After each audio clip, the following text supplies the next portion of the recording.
When I was young, my family lived overseas. I lived in Indonesia for a few years. And my mother, she didn't have the money to send me where all the American kids went to school. But she thought it was important for me to keep up with an American education. So she decided to teach me extra lessons herself, Monday through Friday. But because she had to go to work, the only time she could do it was at 4:30 in the morning. But whenever I'd complain, my mother would just give me one of those looks and she'd say, "This is no picnic for me either, Buster." So I know that some of you are still adjusting to being back at school, but I'm here today because I have something important to discuss with you.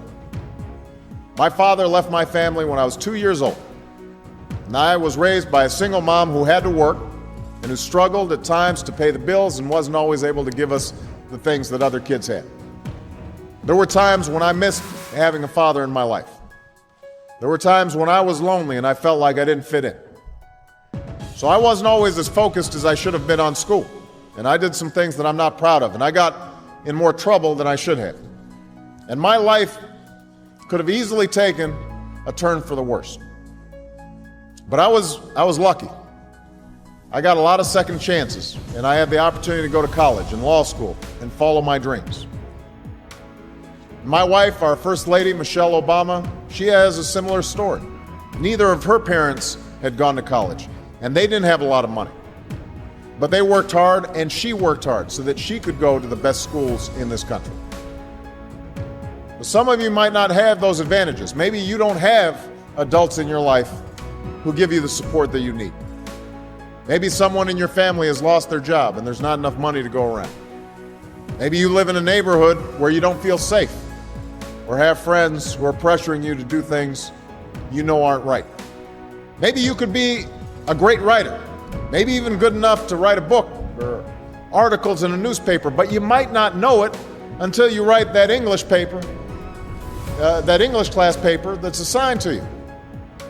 Maybe you could be an innovator or an inventor, maybe even good enough to come up with the next iPhone or the new medicine or vaccine, but you might not know it until you do your project for your science class. Maybe you could be a mayor or a senator or a Supreme Court justice, but you might not know that until you join student government or the debate team. And no matter what you want to do with your life, I guarantee that you'll need an education to do it. You want to be a doctor or a teacher or a police officer? You want to be a nurse or an architect? A lawyer or a member of our military? You're going to need a good education for every single one of those careers. You cannot drop out of school and just drop into a good job. You've got to train for it and work for it and learn for it. And this isn't just important for your own life and your own future. What you make of your education will decide nothing less than the future of this country. The future of America depends on you. What you're learning in school today will determine whether we as a nation can meet our greatest challenges in the future.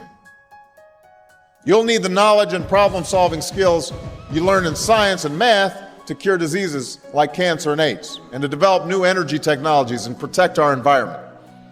You'll need the insights and critical thinking skills you gain in history and social studies to fight poverty and homelessness, crime and discrimination, and make our nation more fair and more free. You'll need the creativity and ingenuity you develop in all your classes to build new companies that will create new jobs and boost our economy. We need every single one of you to develop your talents and your skills and your intellect so you can help us old folks solve our most difficult problems. If you don't do that, if you quit on school, you're not just quitting on yourself, you're quitting on your country. Now, I know it's not always easy to do well in school. I know a lot of you have challenges in your lives right now that can make it hard to focus on your schoolwork. I get it. I know what it's like. But at the end of the day, the circumstances of your life, what you look like, where you come from, how much money you have, what you've got going on at home, none of that is an excuse for neglecting your homework or having a bad attitude in school. That's no excuse for talking back to your teacher or cutting class or dropping out of school. There is no excuse for not trying. Where you are right now doesn't have to determine where you'll end up. No one's written your destiny for you, because here in America, you write your own destiny. You make your own future. That's what young people like you are doing every day all across America. That's why today I'm calling on each of you to set your own goals for your education and do everything you can to meet them. Your goal can be something as simple as doing all your homework, paying attention in class, or spending some time each day reading a book. Maybe you'll decide to get involved in an extracurricular activity or volunteer in your community. Maybe you'll decide to stand up for kids who are being teased or bullied because of who they are or how they look. Because you believe, like I do, that all young people deserve a safe environment to study and learn. Maybe you'll decide to take better care of yourself so you can be more ready to learn. But whatever you resolve to do, I want you to commit to it. I want you to really work at it. I know that sometimes you get that sense from TV that you can be rich and successful without any hard work, that your ticket to success is through rapping or basketball or being a reality TV star. Chances are you're not going to be any of those things. The truth is, being successful is hard. You won't love every subject that you study. You won't click with every teacher that you have. Not every homework assignment will seem completely relevant to your life right at this minute. And you won't necessarily succeed at everything the first time you try. That's okay. Some of the most successful people in the world are the ones who've had the most failures. J.K. Rowling, who wrote Harry Potter. Her first Harry Potter book was rejected 12 times before it was finally published. Michael Jordan was cut from his high school basketball team.